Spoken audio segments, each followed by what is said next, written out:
I'm born with an MRKH disorder, you can say a chromosomal disorder. I got to know of it at the age of 16 that it's primary amenorrhea. So anyways, I got to know that I was born with a blind vagina much later, I think at the age of 28, where I had to identify myself what the issue was, what was the real thing. Then I came here, and I came only for the consultation then, and I came to Dr. Usha. So this 34 years old girl, she came to my OPD and they were so anxious. You can understand the girl is not having vagina, not having uterus.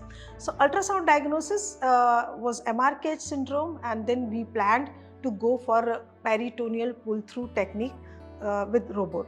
So this girl, she had been advised to go for dilation, and she did it for last 2 years. That was not working. So this peritoneal pull-through technique, which I did using the patient's own peritoneum, patient's own lining of the inner lining of her tummy, and we created vagina instantly. And she was the one that it's okay, it's just an hour's process, it's fast recovery. So I think I'm so thankful to Dr. Usha for that. And it's not a big process, not a painful process also.